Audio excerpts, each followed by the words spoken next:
नमस्कार, आदाब, सत श्री अकाल दोस्तों। मैं गौरव पाराशर आपका हार्दिक अभिनंदन करता हूं, आपका हार्दिक स्वागत करता हूं आपके अपने प्लेटफॉर्म पर। ठीक, तो आप कैसे हैं सब लोग? आप मस्त होंगे, स्वस्थ होंगे, तंदुरुस्त होंगे, ऐसी मैं भगवान से प्रार्थना करता हूं। ठीक है, और ये उम्मीद करता हूं कि आप हमेशा खुश रहें, प्रसन्न रहेंगे। ठीक है, तो हम पढ़ रहे थे हमारी क्लासेज में इंडियन ज्योग्राफी, और इंडियन ज्योग्राफी की इस श्रृंखला में मैं मेरे साथ जो जुड़ने वाले नए सभी साथी हैं उनका मैं पुनः एक बार हार्दिक अभिनंदन करता हूं, एक बार उनका हार्दिक स्वागत करता हूं कि आपका इस नए प्लेटफॉर्म पर, सरल भूगोल पर आपका हार्दिक स्वागत है। उन्हें इस बात से अवगत करा दूं कि पूरे इंडिया के अंदर किसी भी स्टेट के अंदर पूछे जाने वाली कंपटीशन एग्जाम में, चाहे कैसी भी एग्जाम क्यों ना हो, हमारी ज्योग्राफी उन सभी के लिए इंपॉर्टेंट रहने वाली है।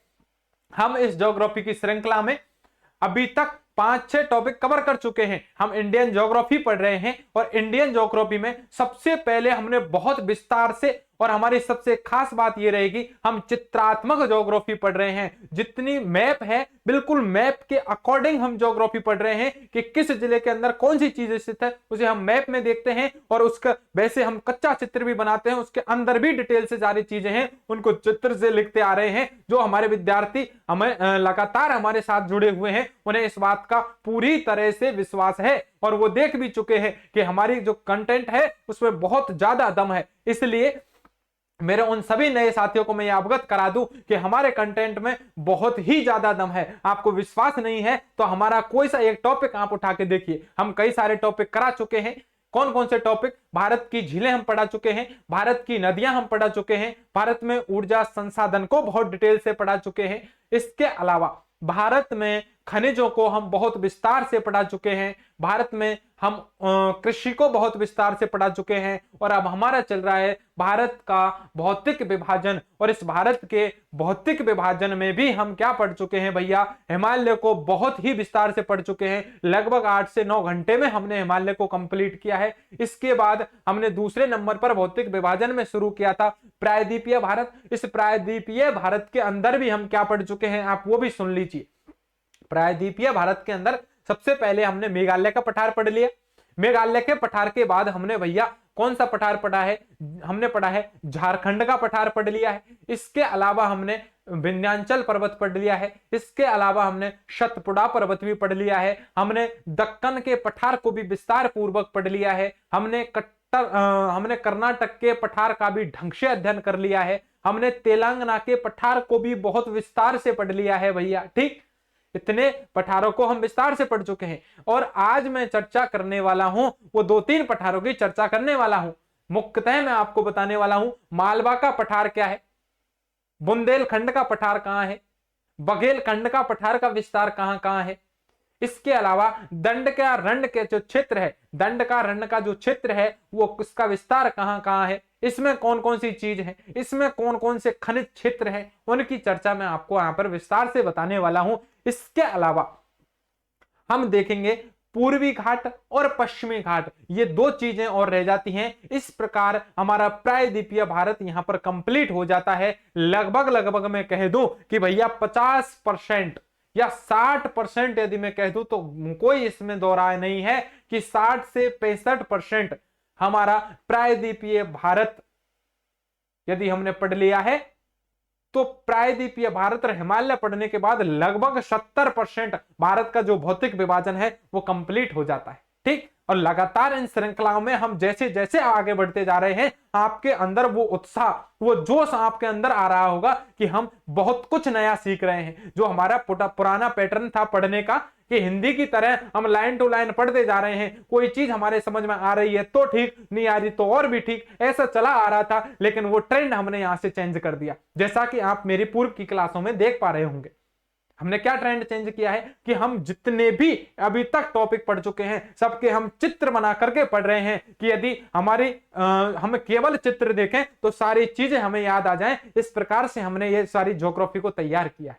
न केवल इंडियन ज्योग्राफी को, अपितु आगामी समय में मैं आपको वर्ल्ड की ज्योग्राफी भी ऐसे ही पढ़ाने वाला हूं, राजस्थान की ज्योग्राफी भी ऐसे ही पढ़ाने वाला हूं, पिछले 4 से 5 सालों में जितने भी क्वेश्चंस आए हैं, सारे क्वेश्चन आपको इन्हीं क्लासों के अंदर पीडीएफ खोल के बताने वाला हूं कि भैया आके देखिए, मैंने आपको क्लास में पढ़ाया है, वहीं से ये क्वेश्चन आया है। यहां तक कि आप देख लीजिए जितने भी सारी चीजें हैं, अभी इन दिनों यूपी पुलिस के एग्जाम चले थे, सारे क्वेश्चन जो भी हुए हैं हमारी क्लासेस से एक भी क्वेश्चन बाहर नहीं गया है इंडियन ज्योग्राफी का। बड़े आप जाके उनको मिलाएंगे तो आपको ये आप खुद गौरवान्वित महसूस करेंगे। कैसे कि हमारे जितने भी पढ़ाया है, एक क्वेश्चन, जितने टॉपिक कर लिए हैं उनसे एक क्वेश्चन बाहर नहीं गया है। ठीक, लेकिन खेद का विषय यह है कि पेपर आउट हो जाने के कारण वो पेपर पुनः 6 महीने के अंदर दोबारा कराए जाएंगे। तो दोबारा कराए जाएंगे तो हमें पुनः खुशी की बात है। यूपी वाले सारे जो भी मेरे भाई बंधु हैं सभी ध्यानपूर्वक सुन लें। विश्वास नहीं है तो आपके जिस टॉपिक से जो क्वेश्चन आया है, जो हम पढ़ चुके हैं इस सरल भूगोल चैनल के, आप कहां जाएंगे, प्लेलिस्ट में जाएंगे और वहां जाके आप खोजें, एक एक क्वेश्चन आपको यहां से मिला है। मैंने खुद ने देखा है, मैंने खुद ने आपको पढ़ाया है, इसलिए मैंने आपको मिलाने के बाद मैं आपको ये बातें बोल रहा हूं। ठीक, तो ये मेरे लिए भी खुशी की बात है और आप सभी के लिए भी ये खुशी की बात है। खैर, आज हम इस श्रृंखला को आगे बढ़ाते हैं। ठीक, आगे बढ़ाने के लिए सबसे पहले मैं आप सभी से यह निवेदन करना चाहूंगा कि जो भी मेरे साथी मुझे देख रहे हैं, ठीक, लाइव देख रहे हैं, लाइव के बाद में भी जो क्लासेस को देखने वाले हैं, उन सभी से मेरा यह आग्रह रहने वाला है कि आप गुरु दक्षिणा के तौर पर यदि मुझे अपना बड़ा भाई मानते हैं, छोटा भाई मानते हैं, या आपको ऐसा लग रहा है कि मैं आपकी थोड़ी सी भी हेल्प कर रहा हूं इस कंपटीशन की दुनिया में, या आपको मैं कुछ अच्छा बेहतर सिखाने की कोशिश कर रहा हूं, तो आप क्या करेंगे, आप मेरा साथ देने के लिए इस चैनल की लिंक को अपने दोस्तों के साथ शेयर करेंगे। उनसे कहेंगे कि भैया यहाँ पर ज्योग्राफी को बहुत अच्छी तरीके से सिखाया जाता है, एक टॉपिक पढ़ के देख लो, यदि आपको अच्छा लगता है तो यहाँ रुकिए, वरना आप बिल्कुल यहाँ पर अपना समय खराब नहीं करें। ठीक, और मुझे पूरा विश्वास है किसी भी विद्यार्थी ने मेरा एक टॉपिक यदि ढंग से पढ़ लिया है, पूरा कंप्लीट एक टॉपिक भी ढंग से पढ़ लिया है, तो वो चैनल को छोड़ के कभी नहीं जाएगा, क्योंकि उसे पता लग जाएगा कि आज तक हमने ये टॉपिक कैसे पढ़ा था और यहाँ किस तरीके से हमको ये टॉपिक पढ़ाया जा रहा है। ठीक, तो इसी आशा उम्मीद के साथ एकदम हंसते हुए, खिलखिलाते हुए, एकदम आराम से धैर्य पूर्वक आप समझते हुए पढ़ेंगे, मैं ऐसी उम्मीद करता हूं। ठीक है, जल्दबाजी में आप कोई चीज नहीं सीख पाएंगे। मैं हर क्लास में इस बात को इसलिए दोहराता हूं क्योंकि आपको इस इंटरनेट की दुनिया में, इस ऑनलाइन के जमाने में यह रहता है कि हम जल्दी से जल्दी सारी चीजें सीख जाएं। आप स्पीड बढ़ा लें, 2 की स्पीड, 1.5 की स्पीड में पढ़ा के खटखट कर जाएं। जितनी खटखट करके आप स्पीड बढ़ा के आप सीख रहे हैं, उससे ज्यादा स्पीड से आप क्या है, इनको भूलने वाले हैं। इसलिए बिल्कुल नॉर्मल जो आपकी स्पीड है उसमें आप करके देखें, नॉर्मल स्पीड में इस वीडियो को आप चला के देखें। ठीक, एकदम आराम से एकाग्रचित होकर देखें। अपने मोबाइल को हॉरिजॉन्टल मोड में रखें। ठीक है, हॉरिजॉन्टल मोड में रखने के बाद उसकी ईयरफोन को कान में डालें और बिल्कुल एकाग्र क्षेत्र में, बिल्कुल एकाग्रचित होकर के आप जब क्लासेस देखेंगे तो सारी चीजें आपको, एक एक चीज यहां से क्लियर होने वाली है। इस ही क्लास के अंदर सारी चीजें याद होने वाली है, ये मेरी गारंटी है। ठीक, तो जब मैं आपको इतनी गारंटी देता हूं तो आप एक बार करके देख लीजिए भैया, कौन से आपके इसमें पैसे लगने वाले हैं। ठीक, तो और आप बिल्कुल धैर्य से पढ़ेंगे, एक एक चीज समझ के पढ़ेंगे। फिर भी किसी भी तरह की कोई समस्या है, फिर भी किसी भी तरह की कोई आपको परेशानी आ रही है, तो आप क्या करेंगे, मुझे कमेंट करके बता देंगे, आपकी समस्या का समाधान कर दिया जाएगा। आप सरल भूगोल करके हमारा एक टेलीग्राम चैनल है, उसे भी ज्वाइन कर सकते हैं। वहां पर आपको पीडीएफ डाल दी जाती है। फिर भी आपको लग रहा है कि मेरी समस्या तो भैया इतनी बढ़ती जा रही है कि वहां भी इसका सॉल्यूशन नहीं हो रहा है, तब आप मुझसे निजी कांटेक्ट कर सकते हैं। और वो कांटेक्ट नंबर मैं आपको देता हूं, केवल मेरे विद्यार्थियों को देता हूं, ताकि उनका जो भी समस्याएं हैं वो सारी समस्याएं यहां पर समाधान उनका किया जा सके। ठीक है, तो मेरा नंबर आप नोट कर सकते हैं। केवल पढ़ाई से संबंधित समस्याएं हो ऐसी आप कोशिश करें। ठीक, घर की समस्याओं के लिए तो बाबा खान बंगाली है। ठीक, आप देखते होंगे बस में, उनके नंबर पर आप कॉल करके समस्याओं का समाधान पा सकते हैं। लेकिन यदि आपको पढ़ाई से संबंधित कोई भी आपको समस्या आ रही है तो फिर आप क्या कर सकते हैं भैया, आप 7014495956, दोबारा सुनिए, 7014495956 पे आप मुझे कॉल करके, मैसेज करके आपकी जो समस्याएं हैं उनसे अवगत करा सकते हैं, ताकि मैं आपकी, मेरे स्तर पर, मेरी टीम के स्तर पर आपकी हेल्प कर सकूं। इसी आशा उम्मीद के साथ कि आप एकदम बिल्कुल मस्त होकर के हमारी क्लास को पढ़ने वाले हैं। आज की क्लास की हम क्या कर देते हैं, शुरुआत कर देते हैं भैया। तो शुरुआत करते हैं। देखिए आप, मैं आपको पढ़ाने वाला हूं आज मालवा का पठार।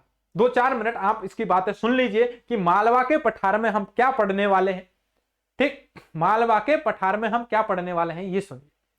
आपने प्राचीन समय में एक बात सुनी होगी, मैं जो भी बात बोलता हूं फैक्ट बोलता हूं, यहां बकवास करने की मेरी कोई आदत नहीं है। आपने देखा होगा अभी तक जितने भी साथी मुझे सुन चुके हैं, मैं वो बातें, वो उदाहरण सिर्फ वही दूंगा जो आपको सारी चीजें खुद की लाइफ से इसको याद करने के लिए क्या हो, रिलेट हो सके टॉपिक से, केवल वही बातें करता हूं। फालतू की इधर उधर की बात करके मैं आपका समय खराब करने की कोशिश कतई नहीं करता हूं। ठीक, तो आपको क्या करना है, एक बार ध्यान से सुनिएगा।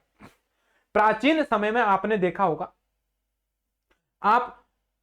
आपने पूर्वजों को यह पाएंगे कि प्राचीन समय में जब अकाल की स्थितियां आती थी, तो अकाल की स्थिति में हमारे पूर्वज, या नॉर्मल स्थिति में जब घर का खर्चा पानी ज्यादा बढ़ जाता था, बाल बच्चे प्राचीन समय में बहुत ज्यादा हो जाते थे, तो हमारे बुजुर्ग लोगों में से 1-2 बुजुर्ग ऐसे होते थे, वो कहते थे भैया कि हम तो अपने देश को छोड़ करके परदेश जा रहे हैं, देश को छोड़ करके परदेश जा रहे हैं। इसका मतलब ये था कि वो देश को, या मतलब भारत को छोड़ के ऑस्ट्रेलिया, न्यूजीलैंड, इंग्लैंड नहीं जा रहे थे। उनका मतलब ये था कि हम अपने इलाके को छोड़ करके मालवा की तरफ जा रहे हैं। राजस्थान वाले हैं, ये क्या करते थे भैया, मालवा की तरफ बढ़ते थे। मालवा की तरफ क्यों बढ़ते थे, मालवा की तरफ इसलिए बढ़ते थे क्योंकि जब यहां अकाल की स्थितियां खत्म हो जाती थी, तो वहां से ये क्या करते थे, जितने भी अपने साथ में पशु थे, जितने भी लोग ये जाते थे, वापस पुनः अकाल की स्थिति सही होने पर अपने स्थान पर वापस लौट के आ जाते थे। तो ये प्रदेश किसको बोलते थे, मालवा को बोलते थे। आखिर मालवा है कहां गुरुजी, देखिए मुख्यतः मैं बात करूंगा, अभी चित्र बनाने वाला हूं, केवल पहले सुन लीजिए। 2-3 बार मैं आपको बातें इसलिए घुमाता हूं, पहले मैं आपको सारी बातें सुना देता हूं, फिर मैं आपको चित्र में समझा देता हूं, पुनः समझा के लिखा देता हूं, तो 3-4 चीजें आपकी यहीं पर उलट सुलट हो जाती हैं, तो सारी चीजें यहां पर स्थायी हो जाती हैं। ठीक, उनके पीछे मूल भाव ये होता है। तो इसलिए जो मैं काम कर रहा हूं मुझे करने दीजिए, आप अपना काम कीजिए, ध्यान से सुनिए। तो मालवा क्षेत्र है कहां, सुनिए। मुख्यतः मालवा कहा जाता है एमपी को, जो मध्य प्रदेश है, इस मध्य प्रदेश वाले क्षेत्र को मालवा क्षेत्र कहा जाता है। लेकिन इसमें राजस्थान का भी कुछ हिस्सा शामिल किया जाता है। दोबारा सुनिएगा, राजस्थान का कुछ क्षेत्र है जिसे मालवा क्षेत्र में शामिल किया जाता है। ठीक है, पहली बात तो मालवा का विस्तार कहां हो गया, मुख्यतः तो एमपी में, लेकिन थोड़ा सा भाग आ गया राजस्थान में, 2 राज्यों में हो गया। कथन कारण में क्वेश्चन बन सकता है, तो आप यहां से स्पष्ट कर दीजिए। दूसरी बात क्या है, इस मालवा के पठार की प्रमुख नदी, इस मालवा क्षेत्र कह लीजिए, मालवा का पठार कह लीजिए, इसकी प्रमुख नदी कौन कौन सी है। मैंने आपको जब नदियां पढ़ाई थी बहुत विस्तार से पढ़ाई थी, बताइए मुझे। चंबल, सिंध, आगे मुझे बताइए, चंबल, काली, आहू, परवन, पार्वती, ये सारी नदियां हैं। ये इस जो मालवा के पठारी क्षेत्र की है, या मालवा प्रदेश की प्रमुख नदियां हैं। इन नदियों की हम चर्चा कर लेंगे। इसके अलावा क्या देखते हैं, इस मालवा के क्षेत्र में क्या होता है, इस मालवा के क्षेत्र में जब ये इतनी सारी नदियां जा रही हैं, इनकी सहायक नदियां जा रही हैं, तो नदियों में जब सहायक नदियां मिलती हैं तो कटाव बहुत ज्यादा होता है, और कटाव इतनी मात्रा में हो जाता है कि कॉलम बन जाते हैं, स्तंभों का निर्माण हो जाता है। और ये कॉलम या स्तंभों का जो निर्माण हो जाता है, जिन्हें हम किसके नाम से जानते हैं, बीहड़ के नाम से जानते हैं। तो मालवा प्रदेश में बीहड़ का क्या हो जाता है, निर्माण हो जाता है। और जहां आपने सुनी है, कई सारी मूवियां भी बनी हैं इस पर।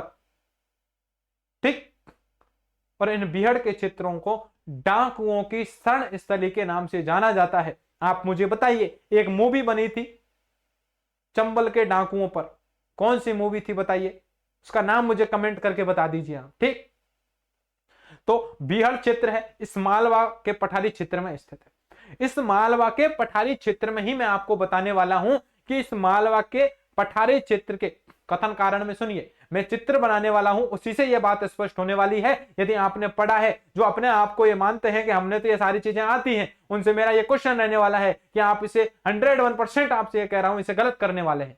क्यों? क्योंकि आपने चित्र इसका नहीं देखा है तो आपका गलत है। देखिए मैं देख रहा था, शायद छत्तीसगढ़ की एग्जाम थी कोई, उसमें ये क्वेश्चन मैंने देखा था। क्वेश्चन क्या था आप सुनिए, और क्वेश्चन ये था कि मालवा के पठार के उत्तर में बुंदेलखंड और बघेलखंड का पठार स्थित है। आप मुझे बताइए कथन सत्य है या असत्य, आप मुझे कमेंट करके बता दीजिए। तो आप देखेंगे इस चीज को कि यह कथन बिल्कुल ही असत्य है। क्यों? क्योंकि मालवा के पठार के पूर्व दिशा में बुंदेलखंड और बघेलखंड का पठार स्थित है। मैं तो इससे एक स्टेप आगे भी आपको यह पढ़ाने वाला हूं कि हो सकता है आगामी एग्जामों में यह पूछ लिया जाए कि मालवा के पठार के पूर्वी भाग में बुंदेलखंड और बघेलखंड का जो पठार स्थित है, इनका विस्तार किन राज्यों में है, आप ये बता दीजिए। इनका विस्तार निम्न राज्यों में है। इतना तो आप पढ़ गए, वो तो आपको क्वेश्चन में ही दे दिया कि मालवा के पठार के पूर्व में स्थित बुंदेलखंड बघेलखंड का पठार है, लेकिन इनका विस्तार निम्न में से किन राज्यों में है। ठीक, तो ऐसी स्थिति में आप फंसने वाले हैं। क्यों फंसने वाले हैं? क्योंकि आपने चित्र नहीं देखा है भैया। तो चित्र आप देखेंगे, सारी चीजें आपकी यहां से स्पष्ट होंगी, तो फिर आप बताएंगे कि यूपी में और बिहार में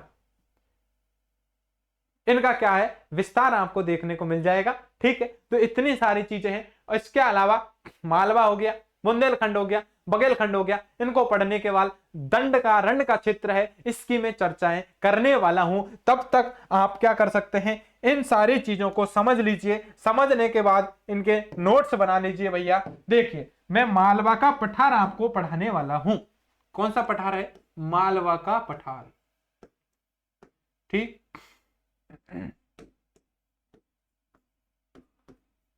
मालवा का पठार। आप देखिए मालवा के पठार का यदि मैं चित्र बनाता हूं तो मेरे अकॉर्डिंग मैं इसका चित्र बना देता हूं ताकि आपको सारी चीजें हैं इसकी समझ में आ जाए भैया। ठीक है, मालवा के पठार की सारी चीजें हैं मैं आपको समझाने वाला हूं। ठीक, तो आप देखेंगे यह है हमारा। ठीक है, यह मैंने बना दिया है मालवा का पठार। क्या बना दिया है? मालवा का पठार बना दिया है। आप कहें तो इसे मैं थोड़ा सा छोटा कर देता हूं।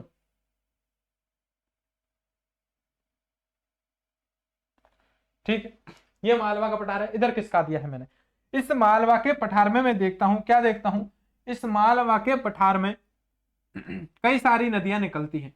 जैसे ये चंबल नदी है, इसकी मुख्य चंबल नदी मुख्य है। इसमें इसकी सहायक नदियां हैं कई सारी, वो इसमें सहायक नदियां हैं। एक इधर से आ रही है, ये आके मिल गई है, यहाँ मिल गई है, यहाँ मिल गई है, कई सारी नदियां हैं, इनमें से ये नदियां आ रही हैं। तो कई सारी जब सहायक नदियां इसमें आके मिलती हैं तो ये क्या होता है, इन क्षेत्रों में कई सारे कॉलम्स बन जाते हैं, कई सारे स्तंभों का निर्माण हो जाता है भैया। और ये स्तंभ ही क्या बन जाते हैं, ये स्तंभ ही, ये यहां पर जैसे ये स्तंभ बन गया, ये ऐसे स्तंभों का निर्माण हो जाता है। और इन्हें ही हम क्या बोलते हैं, बीहड़ क्षेत्र। क्या बोलते हैं? बीहड़ क्षेत्र बोलते हैं। इनको ही क्या बोला जाता है? बीहड़ बोला जाता है। और इन बीहड़ों के अंदर ही डाकू छुपे रहते हैं, इसलिए इन्हें डाकुओं की शरण स्थली कहा जाता है। क्या बोला जाता है? डाकुओं की शरण स्थली इसको बोला जाता है। ठीक है, तो ये क्षेत्र है बीहड़ क्षेत्र। ये क्या है? बीहड़ क्षेत्र। ये है बीहड़, बीहड़ क्षेत्र। ठीक, ये हमारा बीहड़ क्षेत्र हो गया है।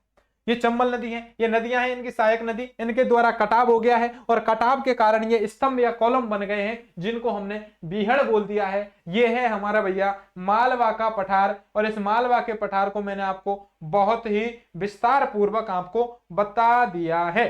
ठीक, तो यहां लिख देता हूं, ये हमारी कौन सी नदी है? चंबल नदी है। यह कौन सी नदी है? चंबल नदी। और ये पठार कौन सा है? ये लिख रहा है मालवा का पठार है। ठीक, इसके अलावा इसके पूर्व दिशा में मैंने आपको बताया था, इसके पूर्व दिशा में ही बुंदेलखंड का और बघेलखंड का दो पठार स्थित हैं। बुंदेलखंड का पठार और बघेलखंड का पठार है, ये दो स्थित हैं। ठीक है, बुंदेलखंड और बघेलखंड का पठार है वो यहीं पर स्थित हैं। इनको मैं यहां पर लिख देता हूं। ठीक है,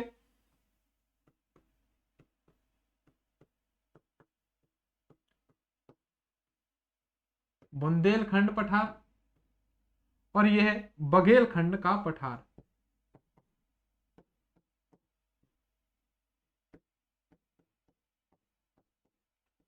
तो बुंदेलखंड का पठार और बघेलखंड का पठार है, ये इस मालवा के पठारी क्षेत्र के पूर्वी भाग में स्थित है। कहां स्थित है आप देखिए, इसके पूर्वी भाग में स्थित हैं। ये सारी चीजें आप बिल्कुल याद कर लीजिए भैया, ठीक है। ये सारी चीजें आपको बिल्कुल याद कर लेनी है, ठीक है।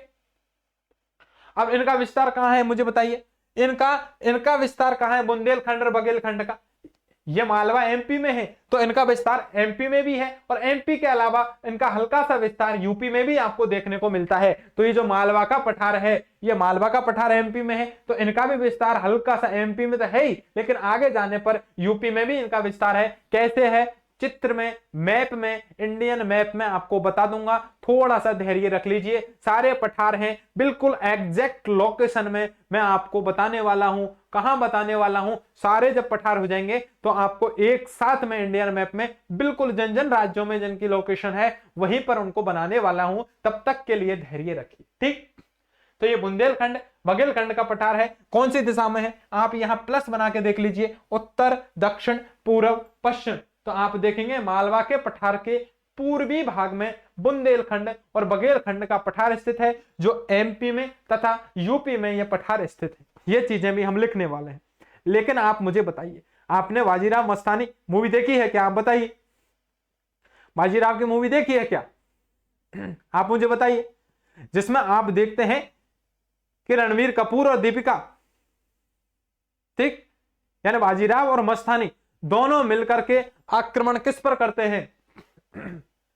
बुंदेलखंड का नाम आता है नहीं आता है उसमें भी आप कमेंट करके मुझे बताएं। यदि आपने मूवी नहीं देखी है तो आज ही जाके देखें, और वहां जाके आप देखेंगे कि उसमें बार बार बुंदेलखंड का नाम आता है। तो बुंदेलखंड का नाम आता है, इसका मतलब आपने उन चीजों पर गौर नहीं किया है। लेकिन ज्योग्राफी आपसे कहती है कि भैया सारी चीजें आपको समझनी है, एक एक चीज आपको लोकेशन देखनी है। तो ज्योग्राफी की शरण में आइए, आपको कभी भी ये हराने नहीं देगी, ठीक है। तो मालवा के पठार की जितनी भी बातें थी मैंने आपको सारी बातें यहां पर बताई हैं, सारी चीजें आपको यहां पर मैं अब लिखा देने वाला हूं, ठीक है।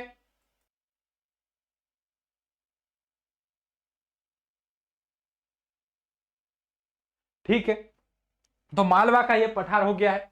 मालवा के पठार की एक दो विशेषताएं हैं, उनको भी आप याद रख लीजिए, ठीक है। मालवा का पठार भी तेलंगाना के पठार की तरह शुष्क पठार है। शुष्क पठार है गुरुजी, बात समझ में नहीं आई है? बिल्कुल भैया, इसका जो मालवा का जो पठार है इसका विस्तार मध्य प्रदेश में, एमपी में तो है ही, लेकिन राजस्थान में जो विस्तार है वो पश्चिमी राजस्थान की तरफ है। और आप बात करेंगे, अभी मैप में आपको बता दूंगा, पश्चिमी राजस्थान की तरफ है और ये शुष्क पठार है। इसलिए इस क्षेत्र में हम देखते हैं, मालवा क्षेत्र में, यहां भी मोटे अनाज की फसलों का उत्पादन किया जाता है, जिनमें ज्वार, मक्का, बाजरा, रागी, ठीक है, इनका उत्पादन किया जाता है, जिन्हें मिलेट्स कहा जाता है। इन मोटे अनाज की फसलों को मिलेट्स कहा जाता है, इनका उत्पादन होता है। और आप देखते हैं कि पश्चिमी राजस्थान में सर्वाधिक बाजरा उगता है। क्यों उगता है? क्योंकि ये जो भाग है ये मालवा क्षेत्र में ही शामिल किया जाता है, ठीक है। तो यहां पर मोटे अनाज की फसलों का भी उत्पादन होता है, ये बातें आपको याद रखनी है। तो मालवा के पठार को हम विस्तार पूर्वक पढ़ लेंगे। ये मालवा का पठार है, ये बुंदेलखंड का पठार है, ये बघेलखंड का पठार है। कौन कौन सी बातें हैं समझ लिया आपने? पुनः एक बार समझा देता हूं, फिर सारी बातें लिखा देता हूं। ध्यान पूर्वक इन सारी बातों को आप समझिए, सारी चीजों को एक बार आप लिख लीजिए, ठीक। एक बार समझेंगे फिर मैं सारी बातें लिखता हूं। दोबारा देखिए, मालवा के पठार की यदि मैं बात करता हूं तो मालवा का पठार है, ये मालवा का पठार भैया, इसका विस्तार मध्य प्रदेश में मुख्यतः है, लेकिन इसका हल्का सा विस्तार राजस्थान में भी देखने को मिलता है, ठीक है। यहां पर मुख्य नदी चंबल नदी है, काली नदी है, आहू नदी है, पार्वती नदी है, परवन नदी है। ऐसी कई सारी नदियां हैं, वो इस क्षेत्र में जब बहती है तो वहां पर मिट्टी का कटाव कर देती हैं और लंबे लंबे कॉलम या स्तंभ का निर्माण कर देती हैं, जिन्हें बीहड़ क्षेत्र कहा जाता है। और ये जो बीहड़ क्षेत्र होता है ये डाकुओं की शरण स्थली के नाम से जाना जाता है, ठीक। ये बात आपने याद रखनी है। इसके अलावा आप देखेंगे इस मालवा के पठारी क्षेत्र में यह एक शुष्क पठार है और शुष्क पठार क्षेत्र होने के कारण यहां पर मिलेट या मोटे अनाज की फसलें उगाई जाती हैं, जिनमें बाजरा हुआ, मक्का हुआ, जौ हुआ, रागी हुआ, ये सारी ज्वार हुई, ये सारी फसलें यहां पर उगाई जाती हैं, इस क्षेत्र में उगाई जाती हैं। इसके अलावा इस मालवा के पठार के पूर्वी भाग में दो पठार स्थित हैं, बुंदेलखंड का पठार और बघेलखंड का पठार। दोनों पठारों की क्या विशेषता है? ये दोनों पठार मध्य प्रदेश तथा यूपी में स्थित हैं, केवल आपको ये याद रख लेना है। इसके अलावा मालवा का पठार, बुंदेलखंड का पठार और बघेलखंड का पठार यहां पर कंप्लीट हो जाएगा। इतनी ही बातें इसकी इंपॉर्टेंट हैं और इसमें कोई बातें आपको एक्स्ट्रा याद नहीं रखनी है भैया, ठीक है। तो हम चर्चा कर लेते हैं, ठीक है, हम चर्चा कर लेते हैं। देखिए क्या चर्चा हम करते हैं। सबसे पहले मैं क्या लिखता हूं वो बातें आप ध्यान रखेंगे। सबसे पहले मैं क्या लिखने वाला हूं, आप ये देखिए। सबसे पहले मैं लिखता हूं कि जो ये मालवा का पठार है, ये मालवा का पठार का विस्तार कहां है। देखिए मालवा, ठीक, मालवा के पठार का विस्तार हम देखते हैं। मालवा के पठार का हम विस्तार देख लेते हैं कि मालवा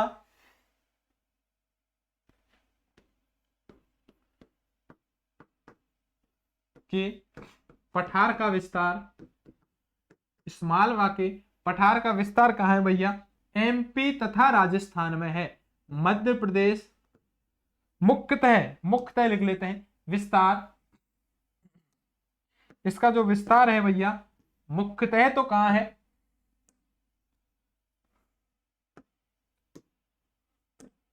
विस्तार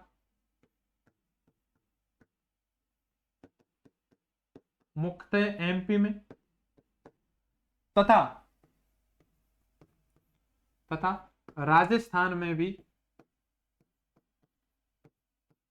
देखने को मिलता है, ठीक। तो इसका विस्तार कहां देखने को मिलता है? सबसे पहले हमने इसकी चर्चा कर ली है कि इसका विस्तार मुख्यतः तो मध्य प्रदेश में है, लेकिन इसका विस्तार हमको राजस्थान में भी देखने को मिल जाता है। सबसे पहले तो हमने इसका मालवा के पठार का क्या देख लिया है भैया? विस्तार देख लिया है। इसके अलावा दूसरे नंबर पर मैं क्या लिखने वाला हूं वो समझ लीजिए। इसमें कई सारी नदियां हैं, जिनमें हम देखेंगे चंबल नदी, काली नदी, इसके अलावा सिंध नदी, इसके अलावा पार्वती नदी, परवन नदी है, ठीक है, आहू नदी है। ये कई सारी नदियां हैं। इन नदियों के कटाव के कारण यहाँ पर किसका निर्माण हो जाता है भैया? एक कॉलम या स्तंभ का निर्माण हो जाता है, जिन्हें बीहड़ कहा जाता है। इस बात को भी मैं यहाँ पर लिख देता हूं, आप इस चीज को समझते जाइए, ठीक है। इस क्षेत्र में अनेकों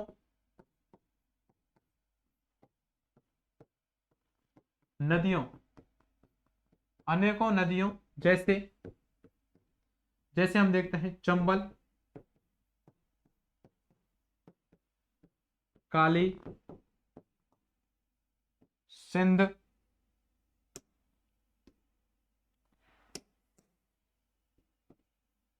चंबल, काली, सिंध, पार्वती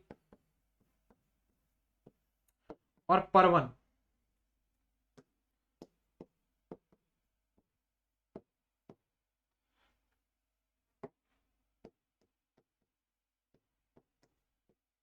ठीक है, ये तो मैंने लिख दिया था।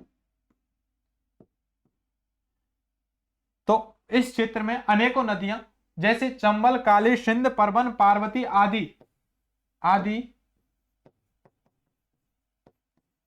के कटाव द्वारा स्तंभ या कोलंबों का निर्माण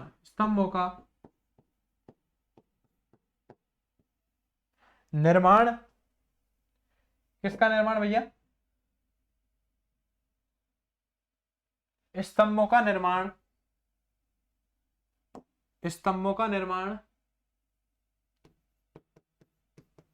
हो जाता है। और इन स्तंभों का निर्माण हो जाता है जिन्हें क्या कहा जाता है भैया? बीहड़ कहा जाता है। जिन्हें क्या कहा जाता है भैया? बीहड़। जिन्हें बीहड़ कहा जाता है, बीहड़ कहा जाता है। और बीहड़ है, इसे डाकुओं की शरण स्थली भी कहा जाता है, इसे डाकुओं की शरण स्थली कहते हैं। ठीक है, इसे डाकुओं की शरण स्थली के नाम से भी भैया जाना जाता है, शरण स्थली कहते हैं। ठीक है, तो डाकुओं की शरण स्थली किसे कहते हैं? इस बीहड़ वाले क्षेत्र को डाकुओं की शरण स्थली भी कहा जाता है। ये सारी चीजें आप यहाँ पर याद रखेंगे तो आपका काम चलने वाला है। ठीक है, इस सारी चीज को मैं क्या कर देता हूं, स्लाइड में ऐड कर देता हूं ताकि आपको पीडीएफ में भी ये सारी चीजें मिल जाएं। ठीक है, इसके अलावा मैं क्या बात करता हूं वो देखिए। ठीक है, हमने क्या क्या चीजें देख ली हैं वो देखिए। हम बात कर लेते हैं इस क्षेत्र में।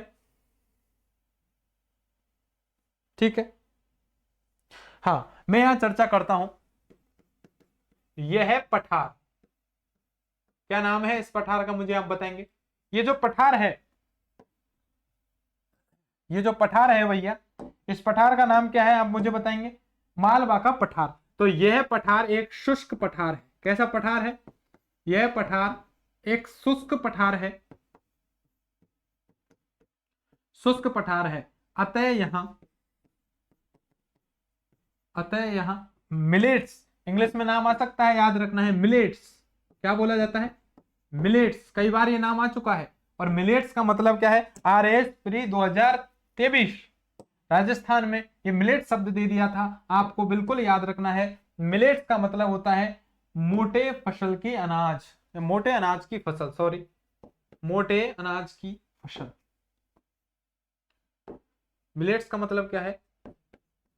मोटे अनाज की फसल। तो ये जो मोटे अनाज की जो फसल है भैया, यह पठार एक शुष्क पठार है। अतः यह मिलेट या मोटे अनाज की फसल जैसे, और जैसे में हम देख लेते हैं किसके लिए, हम देखते हैं बाजरा, ज्वार, मक्का,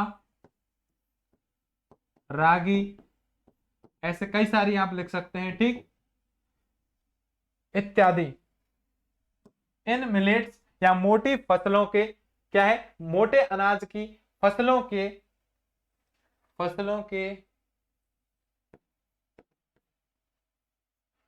यह पठार एक शुष्क पठार है। अतः यहां मिलेट्स, मोटे अनाज की फसलें उगाई जाती हैं। डायरेक्ट लिख लेते हैं, उगाई जाती हैं। ठीक है, उगाई जाती हैं,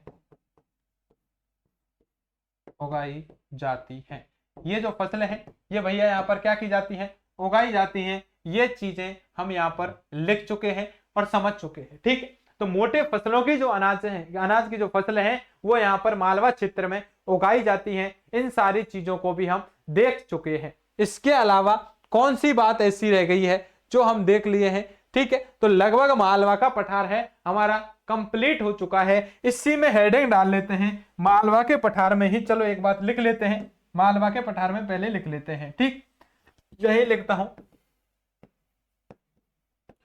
कि मालवा के पठार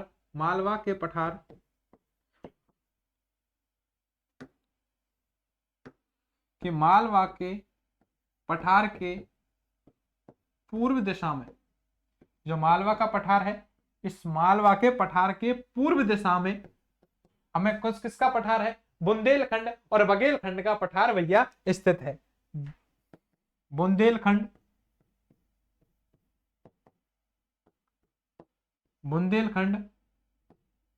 तथा बघेलखंड का पठार स्थित है, तथा बघेलखंड का पठार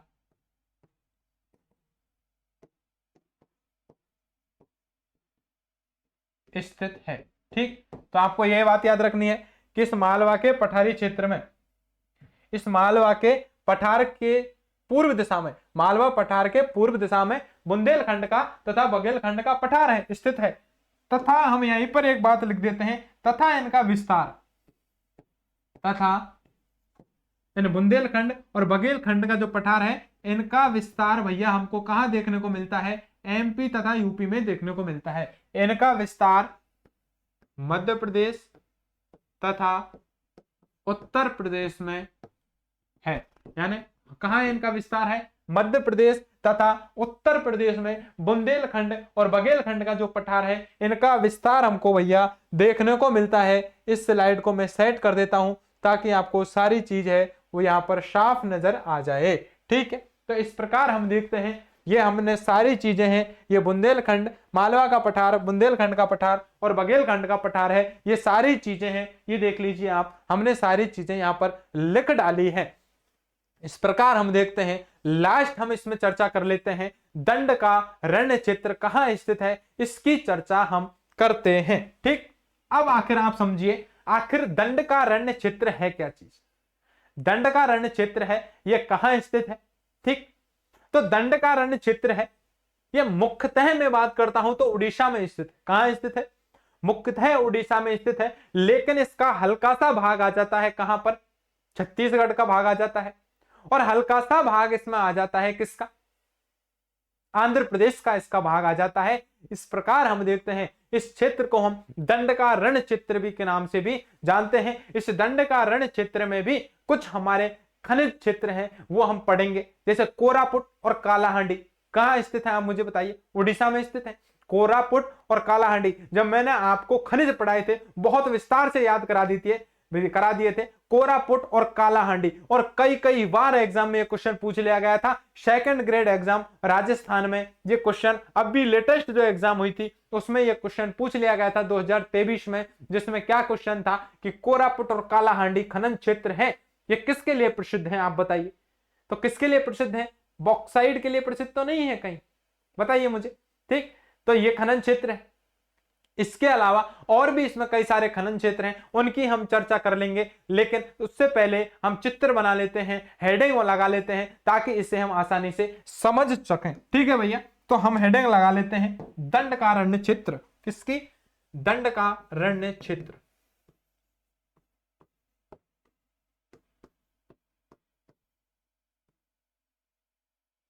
दंड का रण और क्षेत्र, और ये जो दंड का रण क्षेत्र है, इसकी भैया हम क्या करने वाले हैं? चर्चा करने वाले हैं। आखिर ये दंड का रण क्षेत्र है क्या चीज? ठीक है, इसकी हम चर्चा कर लेते हैं। ठीक, ये है हमारा दंड का रण क्षेत्र। अब देखिए, इस दंड का रण के क्षेत्र में हम पढ़ना क्या क्या वाले हैं, उसकी चर्चा मैं आपको कर देने वाला हूं। ठीक, सबसे पहले मैं क्या करता हूं, इसका मैं आपको चित्र बना देता हूं। ठीक है, ये देखिए चित्र,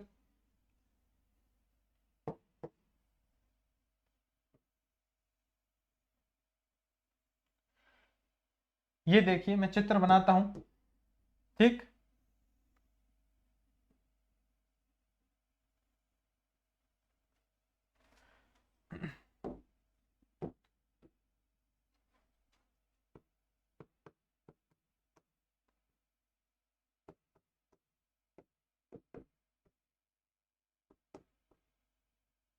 ठीक, ये जो जगह है ये है उड़ीसा। ये कौन सी जगह है? यानी उड़ीसा राज्य इसमें मुख्यतः शामिल है। उड़ीसा के अलावा ये छत्तीसगढ़ इसमें शामिल है, छत्तीसगढ़ शामिल है। इसके अलावा ये आंध्र प्रदेश भी इसमें शामिल है, आंध्र प्रदेश का हिस्सा है, वो भी इस दंडकारण्य के क्षेत्र में स्थित है। ठीक है, ये चित्र आपको कहीं देखने को नहीं मिलेगा। मैं आपको ये विश्वास दिलाता हूं, आप किसी भी कोचिंग संस्थान, किसी भी आप नोट्स उठाइए किसी के भी, और आप देखेंगे कि ये चित्र आपको कहीं देखने को नहीं मिलेगा। ठीक, वे बड़ी मेहनत के साथ बनाए गए हैं। तो ये सारी चीजें इसलिए बनाए गए हैं ताकि आपको सारी चीजें यहां से क्लियर नजर आए। ठीक है, तो आप देखेंगे दंडकारण्य का क्षेत्र का विस्तार है, ये 3 राज्यों में है। उड़ीसा में हो गया, छत्तीसगढ़ में हो गया, इसके अलावा आंध्र प्रदेश में इसका क्या हो गया है भैया?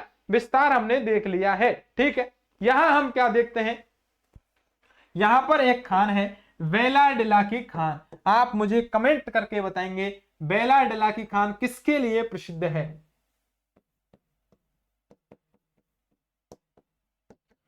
और ये बेलाडिला की एक खान है, और ये बेलाडिला की खान किसके लिए प्रसिद्ध है? छत्तीसगढ़ में स्थित है। आप मुझे बताएंगे छत्तीसगढ़ में स्थित बैलाडिला की खान है, मैंने आपको बहुत ही विस्तार से बताई थी। आप मुझे बताएंगे किसके लिए ये प्रसिद्ध है। ठीक, कमेंट करके बताइए। तब तक मैं अगली खानों को लिख देता हूं। यहां पर उड़ीसा में मैं बात करता हूं, दो स्थान है जहां से, दो स्थान है या दो खनन क्षेत्र हैं जिनका नाम है कोरापुट और कालाहांडी। बहुत विस्तार से मैंने आपको बताया था कोरापुट, और इसके अलावा मैंने आपको बताया था कालाहांडी।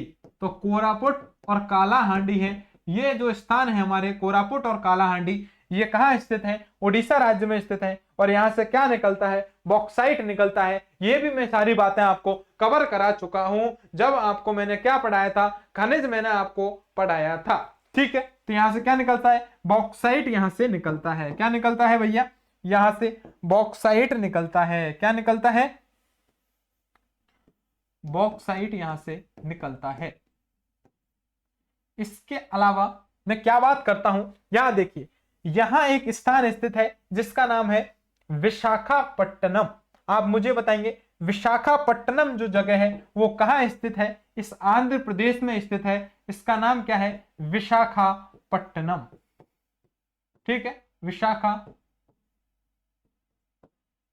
ये जो जगह है विशाखापट्टनम, ये कहां स्थित है? ये आंध्र प्रदेश में स्थित है। तो क्वेश्चन देखिए, आप सबसे पहले आप समझने की कोशिश कीजिए, जो ये दंडकारण्य जो क्षेत्र है, ये दंडकारण्य का क्षेत्र का जो मुख्यतः विस्तार तो कहां है? उड़ीसा राज्य में है, लेकिन इसका विस्तार छत्तीसगढ़ के बस्तर जिला में भी इसका विस्तार शामिल है, जहां पर इसकी एक लोहे की सबसे बड़ी खान है, वेलाडिला खान है, इंपोर्टेंट खान है, छत्तीसगढ़ में स्थित है। तो मैं लिख देता हूं ये किसकी है? लोहे की खान है। किसकी खान है?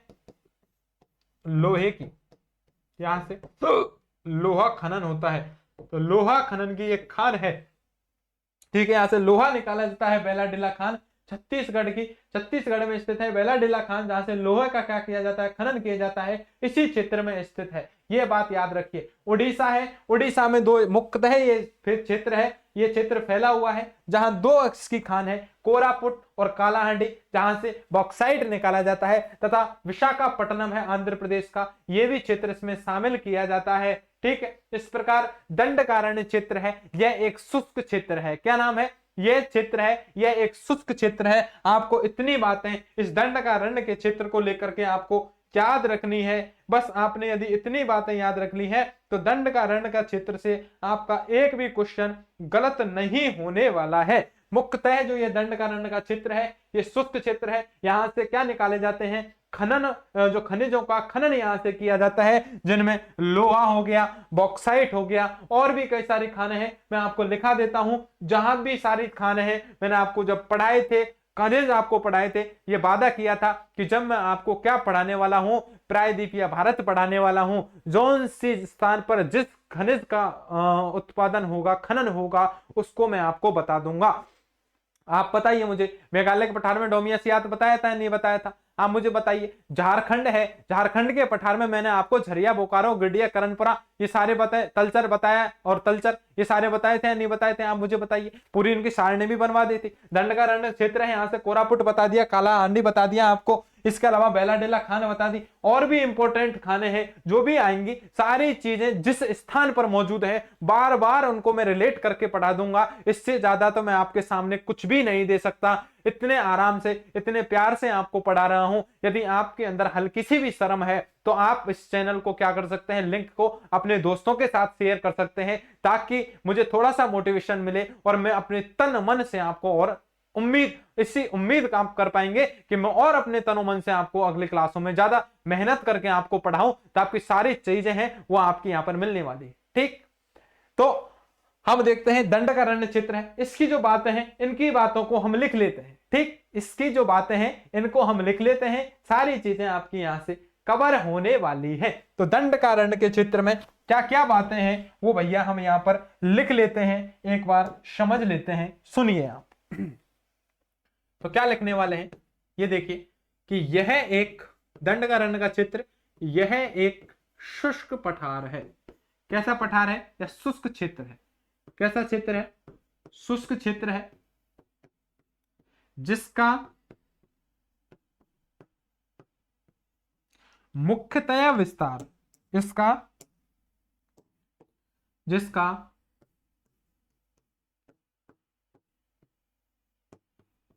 मुख्यतया जो विस्तार हम देखने को मिलता है, इसका मुख्यतया विस्तार तो हमें कहां देखने को मिलता है? उड़ीसा में।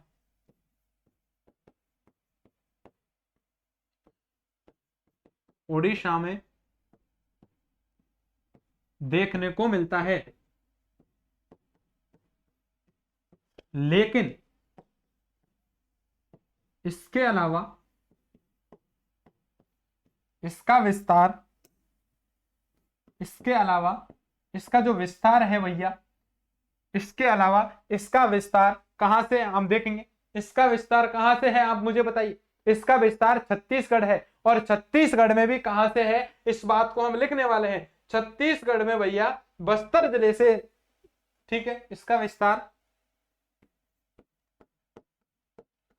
छत्तीसगढ़ के बस्तर जिले से, बस्तर जिले में भी है, ऐसे लिख सकते हैं।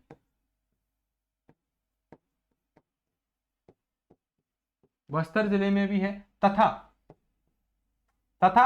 आंध्र प्रदेश के, तथा आंध्र प्रदेश के विशाखापट्टनम तक इसका विस्तार है। आंध्र प्रदेश के विशाखापट्टनम तक।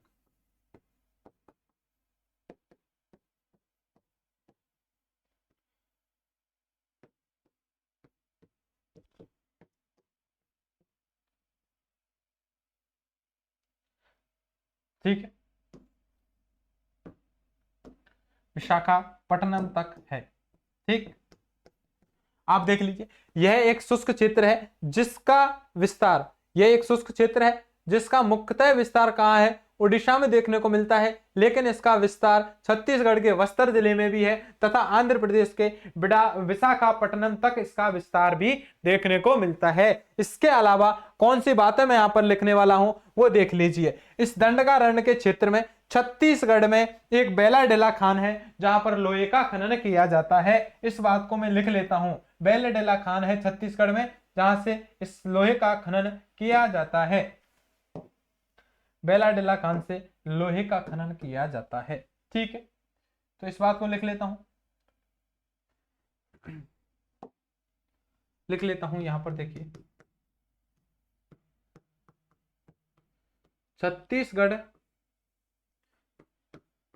छत्तीसगढ़ में बेलाडेला खान से, छत्तीसगढ़ में बेलाडेला खान से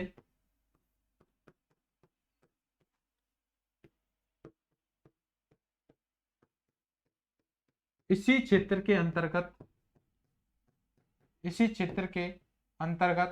लोह खनन किया जाता है। लोह अयस्क का खनन किया जाता है। किसका? लोह अयस्क का खनन किया जाता है। लोह अयस्क का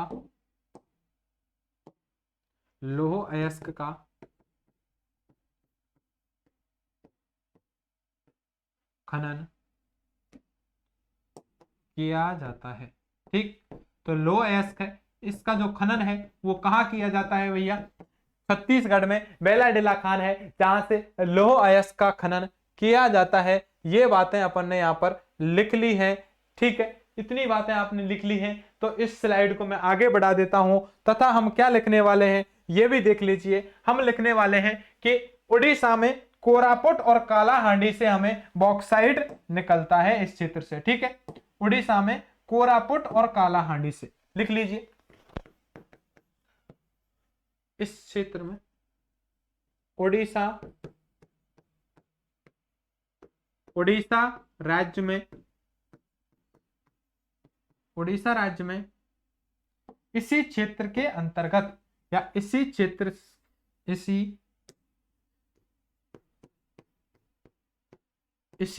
के अंतर्गत, उड़ीसा राज्य में इसी क्षेत्र के अंतर्गत कोरापुट और कालाहांडी दो स्थान है। कौन से? कोरापुट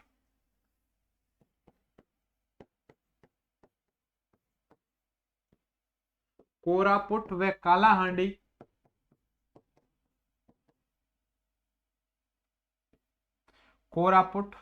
कालाहांडी नामक स्थानों से,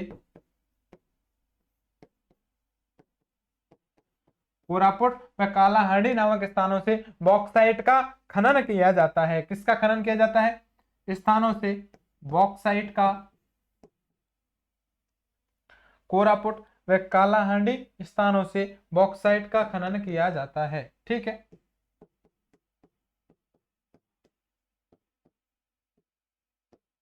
बॉक्साइट का खनन किया जाता है, बॉक्साइट का खनन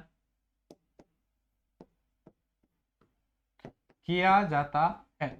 ठीक, तो आप देखेंगे, आप क्या देखेंगे भैया? ये देखेंगे कि उड़ीसा राज्य में इस क्षेत्र के अंतर्गत ये जो क्षेत्र है इसी के अंतर्गत आता है कोरापुट और कालाहांडी, दो स्थान आते हैं जहां से बॉक्साइट का हम क्या करते हैं भैया? खनन करते हैं। ठीक है, ये सारी चीजें हैं, ये हमने लिख ली हैं। तो हमारा दंडकारण्य का जो क्षेत्र है ये भी हमारा कंप्लीट हो जाता है। अब मैं एक बार आपको बता देता हूं आखिर हमने पढ़ क्या क्या लिया है। नेक्स्ट क्लास में हम क्या पढ़ने वाले हैं एक बार हम चर्चा कर लेते हैं। ठीक है, एक बार हम चर्चा कर लेते हैं आखिर हमने क्या क्या पढ़ लिया है। देखिए, ये मैंने आपको प्रायद्वीपीय भारत बताया था। इस प्रायद्वीपीय भारत में हम देखते हैं कि हमने क्या क्या पढ़ लिया है और क्या क्या हमारा शेष रह गया है जिसे हम नेक्स्ट क्लासों में पढ़ने वाले हैं। ये चीज आप समझिए। सबसे पहले मैंने यहाँ पर आपको विंध्याचल बताई थी विंध्याचल ये हम पढ़ चुके हैं। यहां मैंने आपको सतपुड़ा बताया था, ये सतपुड़ा फिर विंध्याचल बताया था, सॉरी।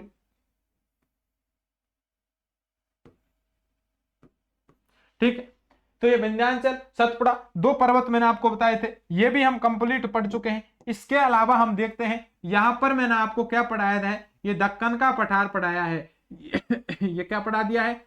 दक्कन का पठार है, ये भी मैंने आपको कंप्लीट पढ़ा दिया है। इसके अलावा यहां पर मैंने आपको कर्नाटक का पठार पढ़ा दिया है। किसका? कर्नाटक का पठार स्थित था, यह कर्नाटक का पठार मैंने आपको यहां पर पढ़ा दिया है। इसके अलावा यहां तेलंगाना था, इस तेलंगाना का पठार था। किसका? तेलंगाना का जो पठार था यह भी मैंने आपको पढ़ा दिया। इसके अलावा मैं यदि बात करता हूं तो यहां पर हम क्या देखते हैं? दंडकारण्य का जो क्षेत्र है अभी हमने पढ़ा है, ये दंडकारण्य क्षेत्र है। ये क्या है?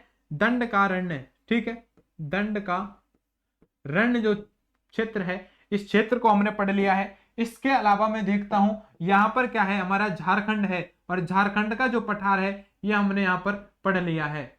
ठीक है, तो ये झारखंड का पठार हमने यहां पर पढ़ लिया है। इसके अलावा मैं यदि बात करता हूं तो यहां पर हमने खारो, गारो, खासी, जयंती की पहाड़ी अर्थात मेघालय पठार हमने पढ़ लिया है। यहां पर क्या पढ़ लिया है?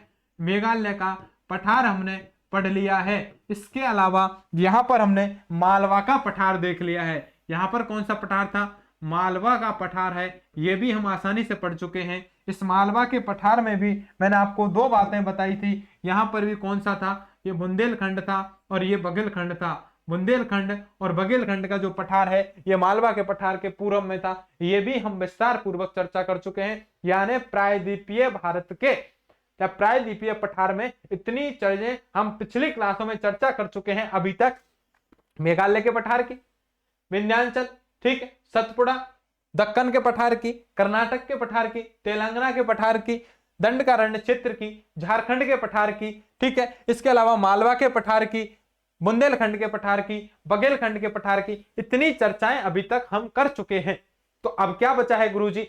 केवल दो चीजें बची हैं, बहुत इंपॉर्टेंट है। आजकल सबसे ज्यादा जो क्वेश्चन पूछे जाते हैं वो यही से क्वेश्चन बनते हैं। कौन सी जगह है वो देखिए आप। सबसे पहले यहां पर तट है, ध्यान रखना, यहां पर ये है हमारा कौन सा तट है? ये देखिए पश्चिमी तट है, जहां पर हम देखते हैं ये श्रृंखला है। लेकिन इसमें हम देखेंगे आगे यहाँ कौन कौन सी है? नीलगिरी की पहाड़ियां हैं, अन्नामलाई की पहाड़ियां हैं, ठीक है, कार्डेमम या इलायची की पहाड़ियां हैं। इनसे मिलकर के बना है हमारा ये पश्चिमी घाट। इसकी हम चर्चा करेंगे। किसकी चर्चा करेंगे नेक्स्ट क्लासों में? पश्चिमी घाट है, ये पश्चिमी घाट है और पूर्वी घाट है। ये पूर्वी घाट यहां से शुरू होता है, देखिए अन्नामलाई की पहाड़ियों से ये ऐसे शुरू होता है, कटा फिटा है, और ये इसकी चर्चाएं करेंगे। ये है पूर्वी घाट। ये कौन सा है? पूर्वी घाट, यानी पूर्वी घाट और पश्चिमी घाट है, इनको भी किसमें शामिल किया जाता है, इस प्रायद्वीपीय भारत या प्रायद्वीपीय पठार में शामिल किया जाता है। इसलिए नेक्स्ट क्लास में एक क्लास हमारी पूरी पश्चिमी घाट की बनेगी, एक क्लास हमारी पूर्वी घाट और पश्चिमी घाट, एक क्लास पश्चिमी घाट की, एक क्लास पूर्वी घाट की बनेगी। इस प्रकार हमारा पूरे जो भी पठार है प्रायद्वीपीय भारत या प्रायद्वीपीय पठार यहां पर कंप्लीट होने वाले हैं। इसलिए आप बिल्कुल घबराए नहीं, सारी चीजें कर दी है। लास्ट जो हमारी अगली क्लास है कल रात के 8 बजे, बिल्कुल तैयार हो जाइएगा। सबसे ज्यादा इंपॉर्टेंट, सबसे खतरनाक जो क्वेश्चन बनते हैं वो यही इन घाटों से बनते हैं, पूर्वी घाट पश्चिमी घाट से। इसलिए आप बिल्कुल सतर्क रहें, मस्त रहें, तंदुरुस्त रहें। रात के 8 बजे फिक्स, कल रात के 8 बजे एकदम तैयार होकर के आए। और मैं आपको ये वादा दिलाने वाला हूं, बिल्कुल ये विश्वास दिलाने वाला हूं, वादा करता हूं आपसे कि पश्चिमी घाट को एक क्लास में आपके सामने बिल्कुल याद करा के ही भेजूंगा, चाहे कुछ भी क्यों ना हो जाए। यदि आपका प्यार और आपका समर्थन मेरे साथ है तो आप बिल्कुल देखेंगे कि ये पश्चिमी घाट को बिल्कुल रट के पटक देंगे, पश्चिमी घाट की नस नस खोल देंगे। हम इस हिसाब से हम पश्चिमी घाट को पढ़ने वाले हैं। ठीक, सेम अगली क्लास में पूर्वी घाट को पढ़ने वाले हैं और पूरे प्रायद्वीपीय भारत को हम 2 क्लासों के अंदर पूरी समेट देंगे। और अभी तक प्रायद्वीपीय भारत को आपको सौगंध है, आप कसम खा के बताइए इतने डिटेल से आज तक आपने पढ़ा है क्या? नहीं पढ़ा है। तो आप देखेंगे पूर्व की आज तक की एग्जाम में जो भी क्वेश्चंस आए हैं, अब आपसे मैं कुछ 2 मिनट चर्चा कर लेता हूं। ठीक है, इतनी सारी चीजें, स्क्रीनशॉट लेना चाहें तो आप इसका स्क्रीनशॉट ले सकते हैं। ठीक है, अब आप देखिए अभी तक जो मैं आपको सारी चर्चाएं कर चुका हूं, ठीक, ये सारी चर्चाएं मैं जो कर चुका हूं भैया, ये जो सारी चर्चाएं मैंने की है, ये सारी चर्चाओं के पीछे आप देखेंगे बहुत सारी मेहनत की गई है।